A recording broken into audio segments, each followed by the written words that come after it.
Un vēl man tā ļoti liekas, ka risinājumu visām tālākajām mūsu skatām. Šajā gadā ir kļuvis skaidrs, ka būs pieejama ļoti liela naudas līdzekļi skolu mācību procesu digitalizācijai. Un izdevniecības arī jau iepriekšējos gados ir sākušas strādāt digitālo mācību materiālu jomā. Izdevējam veidot mācību grāmatu vai digitālo grāmatu un digitālu mācību līdzekli, tas process ir viens un tas pats. Tad, kad mēs esam izveidojuši mācību grāmatas saturu un mācību grāmatu, tas ir gatavs produkts, kurš ir uz ekrāna un kuru var pavairot. Mēs līdz šim to darījām paši, nododot tipogrāfijā. Vai tātad publicējot to elektroniski. Šī brīža uzstādījums ir tāds, ka saturu ir jāatņem izdevējiem, tas ir jānodala no izdevniecībām, ka saturu, mācību grāmatu saturu arī veidos Izglītības ministrija. Un tad izsoles kārtībā tiek teikts, ka varēs piedalīties izdevēji, bet tad, kad ministrs ir atklātāks un aizmirst šo savu apgalvojumu, tad viņš saka, to varēs printēt, elektroniski pavairot vai pavairot ķīdarakstā konkursa kārtībā. Tas nozīmē, ka paliek divi posmi. Izglītības ministrija, kur veido mācību grāmatu saturu un tipogrāfijas, vai tas elektroniski ir ministrijas rīcībā un īpašumā esošais saturs. Tikai tas ir pretrunā ar konkurences padomes prasību un ar Latvijā pastāvošo prasību, ka vienā mācību priekšmetā ir jābūt vairākiem mācību līdzekļiem, mācību grāmatām, lai būtu konkurence.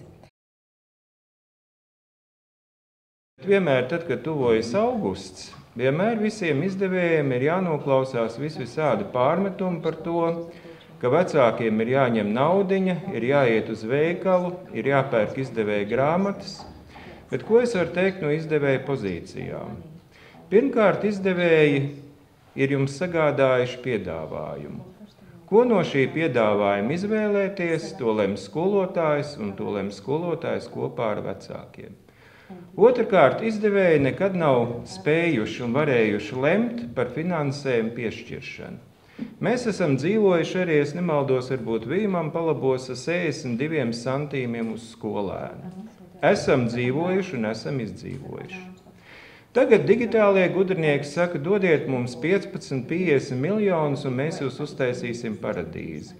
Parēķiniet, cik paradīzes varētu uztaisīt izdevēji, ja lielākā summa, ko izdevēji gadā ir redzējuši, ir aptuveni 3 miljonu latu.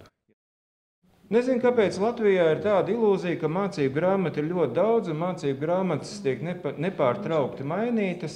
Patiesībā izdevēji izdod mācību grāmatas vienmēr tad, kad ir izdoti jauni standarti. Un daudzveidība, es jums teikšu tā, vienā mācību priekšmetā ir 2, maksimālais 3 grāmatas. Ja ir 3, tad tas jau ir unikāli. Mēs esam veikuši cenu salīdzinājumu ar kaimiņu valstīm, un tā kopējā aina ir tāda, ka Latvijā cenas ir gandrīz uz pusi mācību materiāliem mazākas nekā Lietuvā un vismaz 20% zemākas nekā Igaunijā. Skaidrojums tam, protams, ir tāds, ka patiešām tā kā skolām nav naudas un liek pirkt vecākiem, un vecākiem jebkura cena grāmatai būs par augstu, tad izdevēji tik tiešām cenšas rēķinot savus nākotnes ieņēmumus, nākotnes tirāžas noteikt ļoti zemas grāmatu cenas, lai tikai paliktu šajā tirgu, cerot varbūt uz kādu attīstību.